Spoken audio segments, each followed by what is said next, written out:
श्री रामकृष्ण लीला प्रसंग गुरु भाव उत्तरार्थ षष्ठ अध्याय दूसरा भाग।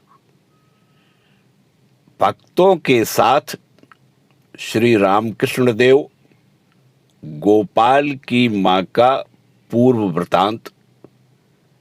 जय ठाकुर, जय मां। ओम शिव शिव शिव। श्री रामकृष्ण देव का गोविंद बाबू के बगीचे में आगमन। इन्हीं दिनों श्री रामकृष्ण देव भी गोविंद बाबू के कामारहाटी के बगीचे में एक बार जा चुके थे तथा वहां पर श्री विग्रह की सेवा आदि को देखकर अत्यंत आनंदित हुए थे। उस बार श्री विग्रह के सम्मुख कीर्तन आदि करने के पश्चात प्रसाद पाकर वे दक्षिणेश्वर लौटे थे।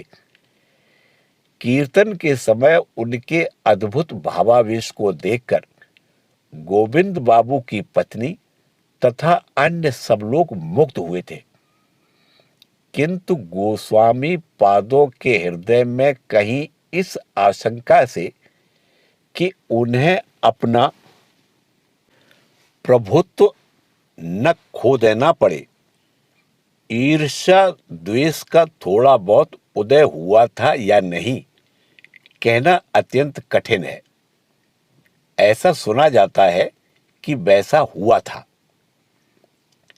रात के 2 बजे उठकर शौच आदि से निवृत्त हो 3 बजे से जप करने बैठना कामारहाटी की ब्राह्मणी का बहुत दिनों का अभ्यास था।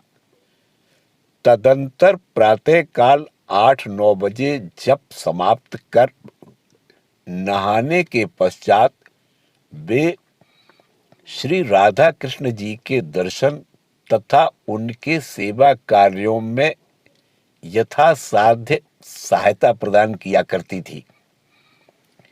इसके बाद श्री विग्रह के भोग राग के उपरांत दोपहर के समय वे अपने लिए रसोई बनाती थी तथा भोजन के पश्चात थोड़ी देर विश्राम कर पुनः जप करने बैठ जाती थी एवं सायंकाल आरती के बाद अधिक रात तक पुनः जप किया करती थी।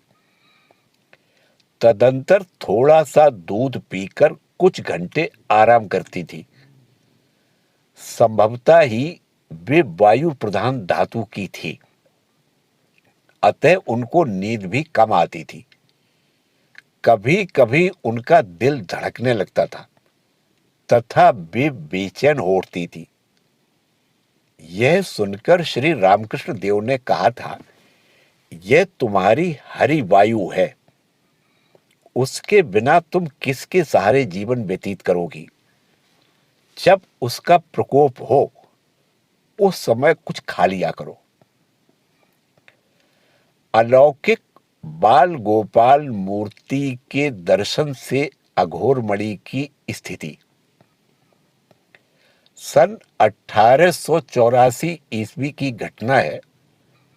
शीत ऋतु समाप्त होने के बाद कुसुमाकर सरस बसंत का आगमन हुआ। पत्र, पुष्प तथा संगीत से परिपूर्ण वसुंधरा मानो एक अपूर्व उन्मत्तता में जाग उठी है। उस उन्मत्तता में कोई भेदभाव नहीं है, किंतु जीवों की प्रवृत्ति में विभिन्नता विद्यमान है। अच्छी या बुरी, जिसकी जैसी प्रवृत्ति तथा संस्कार है, उसके समीप उसका विकास भी तद अनुरूप है। साधु सद्विषयक नव जागरण में जाग उठे हैं, असाधु का जागरण भिन्न प्रकार का है, इतना ही भेद है। उस समय एक दिन कामारहाटी की ब्राह्मणी रात के 3 बजे जप करने बैठी हुई थी।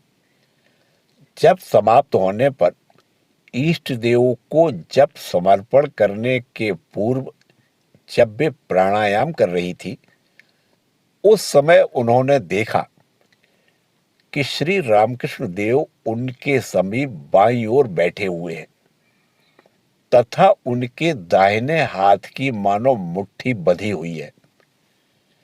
दक्षिणेश्वर में उनको श्री रामकृष्ण देव के जैसे दर्शन प्राप्त होते थे, उस समय भी वह उतना ही स्पष्ट तथा सजीव था। उन्होंने सोचा कि यह मैं क्या देख रही हूं, इस समय यहां ये कहां से तथा कैसे उपस्थित हुए।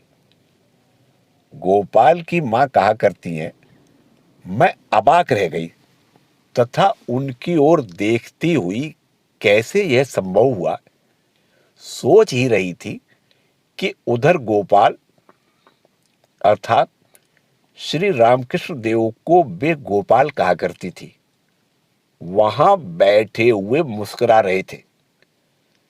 तदंतर साहसपूर्वक मैंने अपने बाएं हाथ से गोपाल के अर्थात श्री रामकृष्ण देव के बाएं हाथ को पकड़ा ही था कि तत्काल वह मूर्ति कहीं अंतर्हित हो गई तथा उसके भीतर से 10 महीने का एक सचमुच का गोपाल अपने हाथों से आकार दिखाती हुई बोली, इस आकार का एक बालक निकल आया तथा घुटनों से चलता हुआ वह अपना एक हाथ उठाकर, आहा, कैसा अपूर्व रूप, कैसी चितवन, मेरे मुंह की ओर देखकर बोला, मां मां मुझे नवनीत दो। मैं तो यह देखकर मानो एकदम अचेत सी हो गई। कैसी विचित्र घटना थी। चिल्लाकर मैं रो उठी। वह कोई साधारण चिल्लाहट नहीं थी। घर पर कोई नहीं था, अन्यथा लोगों का जमघट हो जाता। रोती हुई मैं बोली, बेटा मैं दीन दुखिया हूं, तुम्हें मैं क्या खिला सकती हूं। नवनीत खीर मैं कहां से लाऊं बेटा।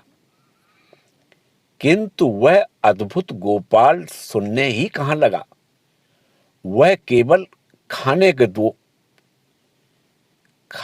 दो यही कहता रहा। तब बाध्य होकर रोती हुई मैं उठ खड़ी हुई तथा छीके पर से सूखे नारियल के लड्डू उतारकर मैंने उसकी हथेली पर रखा और कहा, बेटा गोपाल, मैं तुमको इस तरह की खराब वस्तु खाने को दे रही हूं, किंतु तुम मुझे कहीं ऐसी वस्तु न देना।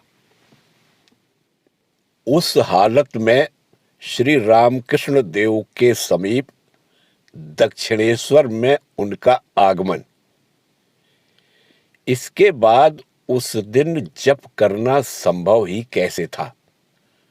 गोपाल आकर कभी मेरी गोद में बैठने लगा, कभी जप करने की माला छीनने लगा तथा कभी कंधे पर चढ़ने लगा। इस तरह वह पूरे कमरे में घूमता फिरता रहा। ज्यों ही प्रातः काल हुआ, पागल की तरह तत्काल मैं दक्षिणेश्वर पहुंची। गोपाल भी मेरी गोद में चढ़कर मेरे कंधे पर अपना मस्तक रख मेरे साथ चला। मैं भी अपना एक हाथ उसकी कमर पर रख दूसरे हाथ से उसको छाती में लगाकर रास्ते भर चलती रही। मैंने स्पष्ट देखा कि गोपाल के उज्जवल लाल वर्ण के दोनों पांव मेरी छाती पर झूल रहे हैं। जिस दिन अघोर मणि सहसा अपने उपास्य देव के दर्शन प्राप्त कर प्रेमोन्मत्त हो कामार हाटी के बगीचे से पैदल चलकर प्रातःकाल दक्षिणेश्वर श्री रामकृष्ण देव के समीप पहुंची, उस दिन हमारी परिचित एक अन्य भक्त महिला भी वहां उपस्थित थी। उनसे हमने जो कुछ सुना उसे अब आप सभी के सम्मुख कहेंगे। वे इस प्रकार कहा करती हैं। श्री रामकृष्ण देव के कमरे को मैं झाड़ बुहार कर साफ कर रही थी। प्रातः काल 7 या 7:30 बजे की बात है। उस समय बाहर से गोपाल गोपाल की आवाज मुझे सुनाई दी तथा मैंने अनुभव किया कि इस प्रकार शब्द करती हुई कोई श्री रामकृष्ण देव के कमरे की ओर चली आ रही है। मुझे वह कंठ स्वर परिचित जैसा प्रतीत हुआ। क्रमशः वह शब्द मेरे निकट ही होने लगा। आंख उठाकर मैंने देखा कि वह गोपाल की मां है। उनकी स्थिति अस्त व्यस्त पागल जैसी है। दोनों आंखें ऊपर की ओर चढ़ी हुई हैं। आंचल धरती पर लौट रहा है, किंतु किसी भी ओर मानो उनका ध्यान नहीं है। ऐसी अवस्था में पूर्व के दरवाजे से वे श्री रामकृष्ण देव के कमरे में प्रविष्ट हो रही हैं।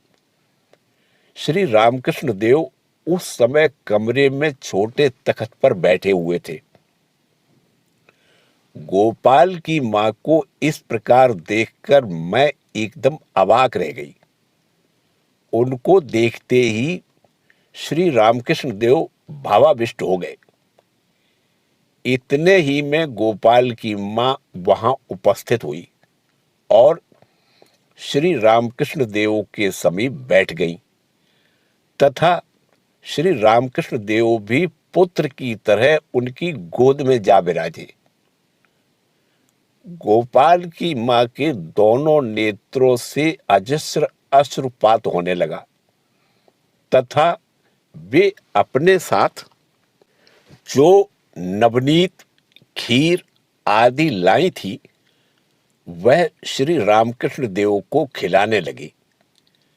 मैं तो यह देखकर चित्र लिखित सी रह गई, क्योंकि इसके पहले मैंने श्री रामकृष्ण देव को कभी भावाविष्ट होकर किसी महिला को स्पर्श करते नहीं देखा था।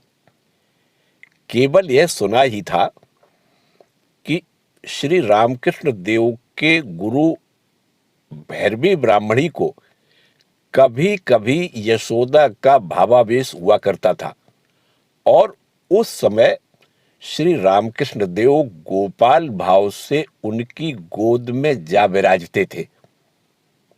अस्तु, गोपाल की मां की इस स्थिति तथा श्री रामकृष्ण देव के भावावेश को देखकर मैं जड़वत हो गई। कुछ देर बाद श्री रामकृष्ण देव का वह भावावेश दूर हुआ तथा पुनः वे तख्त पर जाकर बैठ गए, किंतु गोपाल की मां का वह भाव ज्यों का त्यों बना रहा। आनंद विभोर हो खड़ी होकर ब्रह्मा नाच रहे हैं, विष्णु नाच रहे हैं इत्यादि कहती हुई पागल की तरह पूरे कमरे के भीतर वे नाचती रही। यह देखकर श्री रामकृष्ण देव मुझसे बोले, देखो देखो, यह आनंद में भरपूर ओठी है। इसका मन इस समय गोपाल लोक में पहुंच गया है। वास्तव में ही गोपाल की मां को जब भावावेश में इस प्रकार दर्शन प्राप्त होते थे उस समय मानो वे और ही प्रकार की बन जाया करती थी। एक दिन भोजन के समय भावाविष्ट होकर गोपाल बुद्धि से उन्होंने हम सबको अपने हाथ से भात खिलाया था। मैंने अपने बराबर के कुल में अपनी कन्या का विवाह नहीं किया था, इससे वे मन ही मन मुझसे कुछ घृणा सी किया करती थी। इसलिए उस दिन मानो वे कितना अनुनय विनय करने लगी। वे बोली, मुझे क्या पता था कि तेरे भीतर इतना भक्ति विश्वास है। जो गोपाल भावावेश के समय प्रायः किसी का स्पर्श नहीं कर पाता है, वह आज भावाविष्ट होकर तेरी पीठ पर जा बैठा। तू साधारण नहीं है। सचमुच ही श्री रामकृष्ण देव उस दिन गोपाल की मां को देखकर सहसा गोपाल भाव से आविष्ट हो सर्वप्रथम इन भक्त महिला की पीठ पर तथा उसके पश्चात गोपाल की मां की गोद में कुछ देर के लिए जा बैठे थे। इस प्रकार भावावेश में दक्षिणेश्वर में उपस्थित होकर भावाधिक्य से अश्रुपात करती हुई उस दिन अघोरमणि ने श्री रामकृष्ण देव से कितनी ही बातें की थी।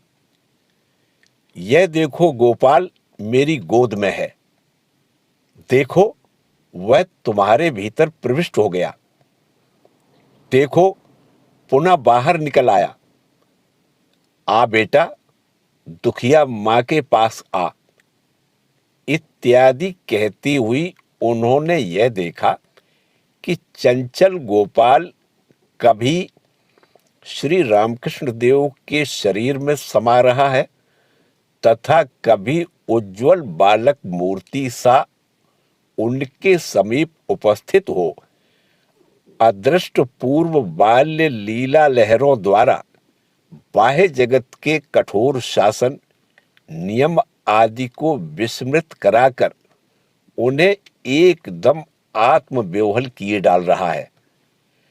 ऐसे प्रबल भावावेश में अपने को संभालना किसके लिए संभव है? इस प्रकार की स्थिति दुर्लभ है कहकर श्री रामकृष्ण देव द्वारा प्रशंसा तथा उनको शांत करना। उसी दिन से अघोरमणि वास्तव में ही गोपाल की मां बन गई तथा श्री रामकृष्ण देव भी उनको इसी नाम से पुकारने लगे। श्री रामकृष्ण देव गोपाल की मां की इस अद्भुत स्थिति को देखकर अत्यंत हर्ष प्रकट करने लगे तथा उन्हें शांत करने के लिए उन्होंने उनके वक्ष स्थल पर हाथ फेरा तथा कमरे में जो कुछ अच्छी खाद्य सामग्रियां थीं वे लाकर उन्हें खिलाने लगे। खाने के समय भी भावावेश में ब्राह्मणी कहने लगी, बेटा गोपाल, तुम्हारी दुखिया मां ने इस जन्म में बहुत दुख से अपना समय बिताया है। तकली से सूत काटकर जनेऊ बनाकर बेचकर उसने अपना निर्वाह किया है, इसीलिए आज तुम क्या इतना प्यार कर रहे हो।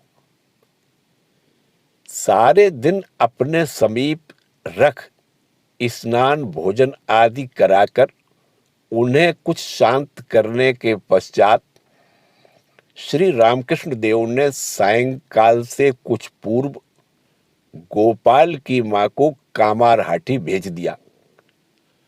लौटते समय भावदृष्ट बालक गोपाल भी पहले की ही तरह ब्राह्मणी की गोद में चढ़कर उनके साथ चल दिया।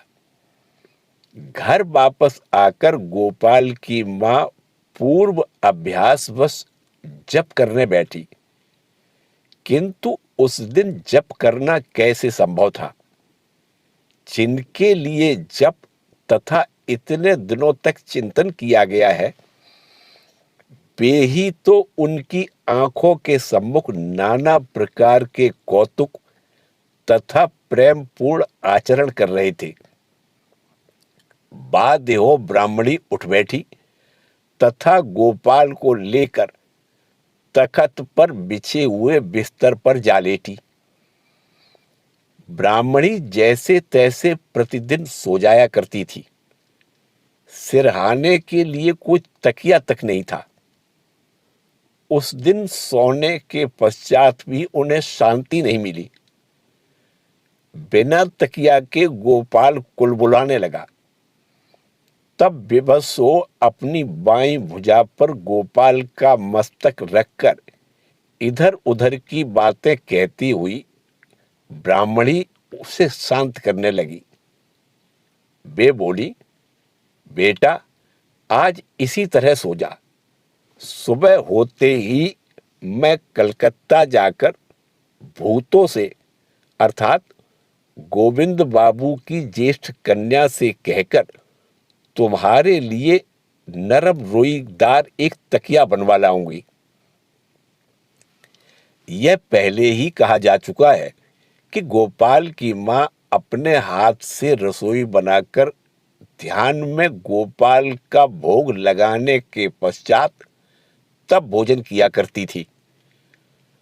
उपरोक्त घटना के दूसरे दिन शीघ्र ही साक्षात गोपाल के लिए भोजन बनाने के निमित्त वे बगीचे में सूखी लकड़ी बीनने लगी।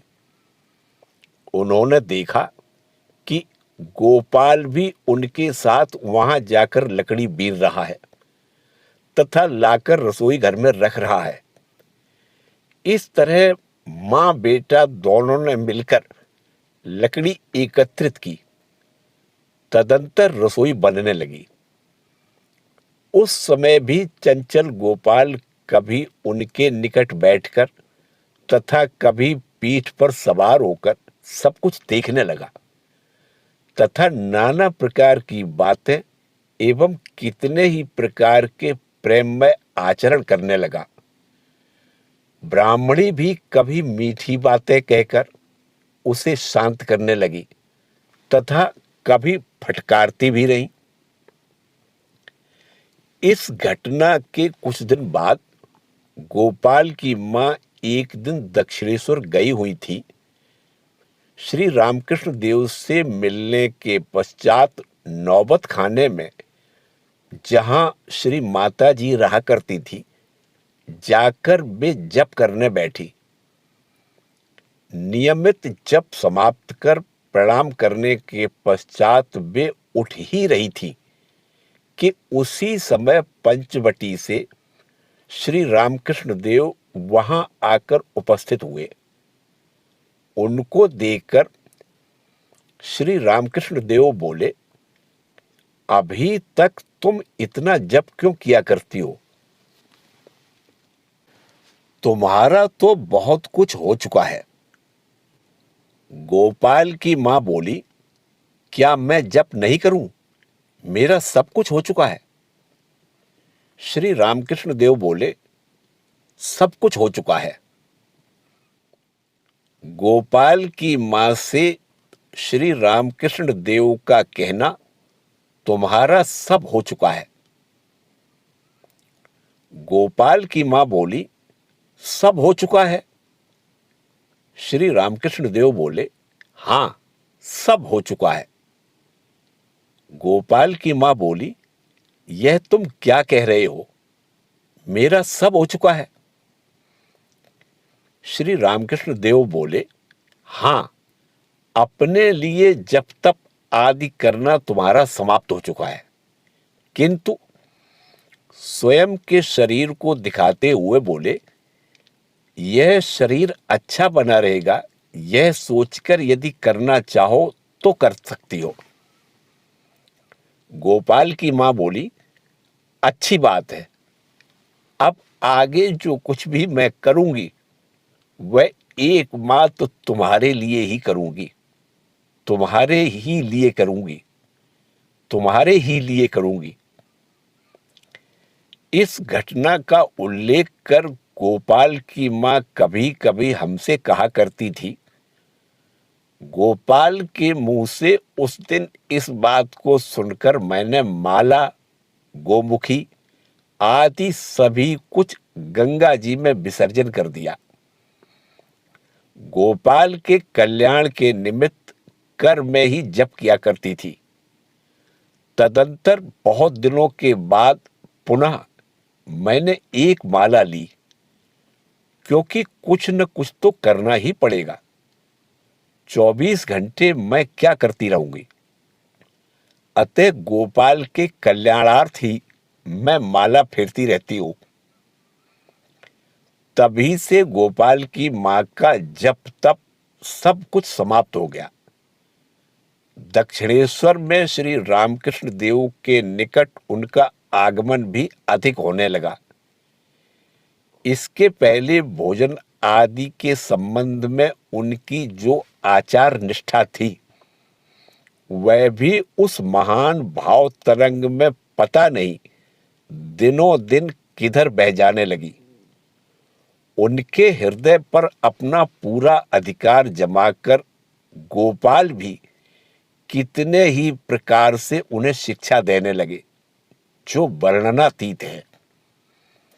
निष्ठा की रक्षा करना उस समय संभव ही कैसे था। गोपाल तो जब इच्छा हुई तभी उनसे खाने को मांगा करता था, तथा स्वयं खाता हुआ मां के मुंह में भी ठूंस देता था। उसको फेंक देना संभव ही कैसे था। कदाचित यदि वे उसको फेंक भी देती तो वह रोने लग जाता था। इस अपूर्व भाव तरंग में निमज्जित हो ब्राह्मणी ने यह अनुभव किया था कि यह सब श्री रामकृष्ण देव का ही खेल है, एवं वे ही उनके नवनीरद श्याम नीलेंद्री वरलोचन गोपाल रूपी श्री कृष्ण हैं। अतः उन्हें रसोई बनाकर खिलाने तथा प्रसाद ग्रहण करने आदि में उनके लिए फिर किसी प्रकार के संशय का प्रश्न नहीं रह गया। इस प्रकार लगातार 2 महीने तक गोपाल रूपी श्री कृष्ण को दिन रात अपनी छाती से लगाकर कामारहाटी की ब्राह्मणी ने उनके साथ काल यापन किया था। भाव राज्य में इस प्रकार प्रदीर्घ काल तक अवस्थान कर चिन्मय नाम, चिन्मय धाम, चिन्मय श्याम की प्रत्यक्ष उपलब्धि तथा दर्शन महान भाग्यशालियों के लिए ही संभव है। सर्वप्रथम तो श्री भगवान के प्रति वात्सल्य रति ही इस संसार में दुर्लभ है। हृदय में लेश मात्र भी श्री भगवान के ऐश्वर्य ज्ञान के विद्यमान रहते उसका उदय होना असंभव है। तदुपरांत प्रगाढ़ निष्ठा की सहायता से इस रति के घनीभूत होने पर श्री भगवान का इस प्रकार दर्शन प्राप्त करना और भी कितना अधिक दुर्लभ है, यह सहज ही में अनुमान किया जा सकता है।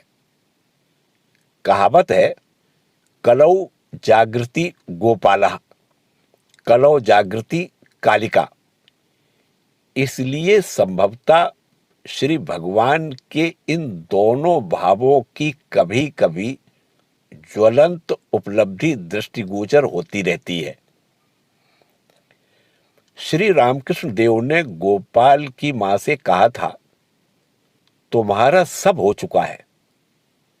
कलिकाल में इस प्रकार की स्थिति सदा विद्यमान रहने पर शरीर नहीं रह सकता।